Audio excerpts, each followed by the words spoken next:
the mythical supermom.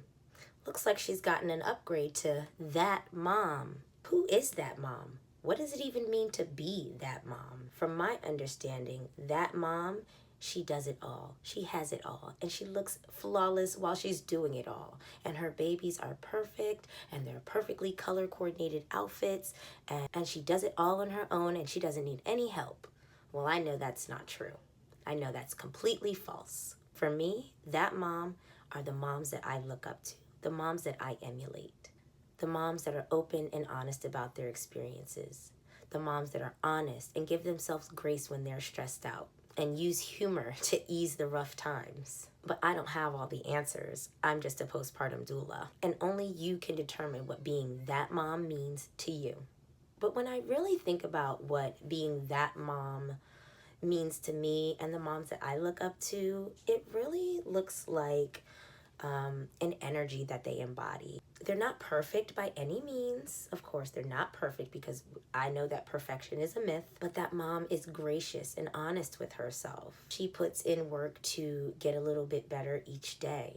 And hey, she even admits and recognizes that there are going to be some days when just keeping the tiny human alive is all that really matters, and that's okay. Some of the things that I notice in the women that for me embody that mom energy are that they're doing mindset work. They're working on self-confidence. They're working on positive self-talk. They're journaling. They're working on their self-awareness.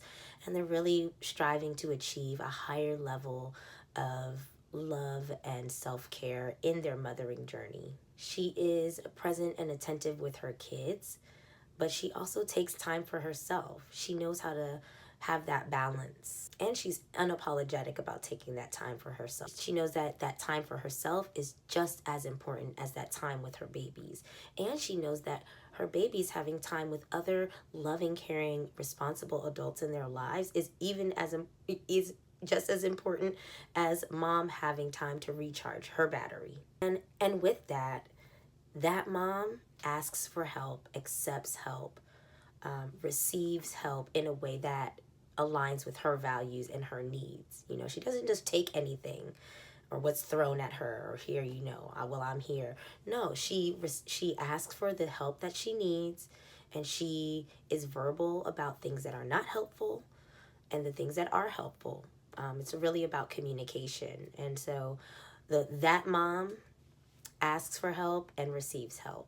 And last but not least, one thing I always notice for me is that mom always looks put together and comfortable. She may not be dressed up. She may not have full hair and makeup, but she's got on something where she is coordinated and she is comfortable. It may be like a coordinating sweatsuit or top and bottom, and hair pulled back in a bun, but even something about that look is just so chic to me. But she looks comfortable. She's wearing things that make her feel, even if it's a t-shirt and leggings, she is comfortable and she feels confident in what she's wearing.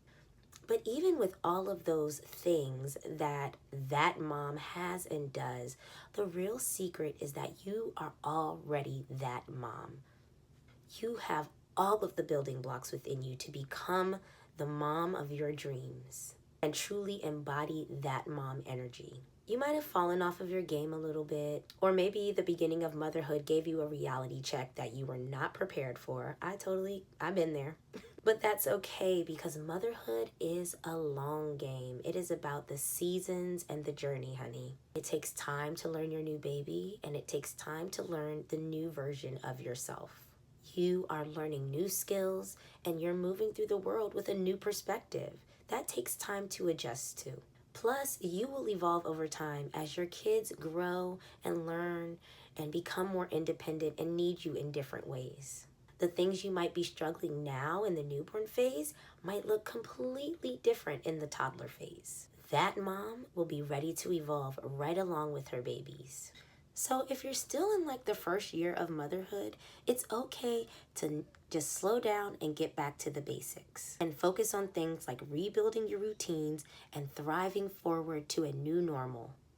And if you're pregnant or thinking about getting pregnant and want to get a jump start on your thriving motherhood era, it's never too early to start thinking about pregnancy, birth, or postpartum planning. The earlier the better, in my opinion.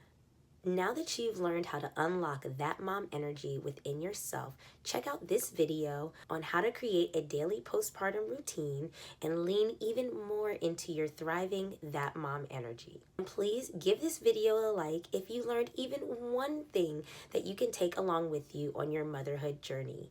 Thanks so much for watching, and I'll see you next time. Bye!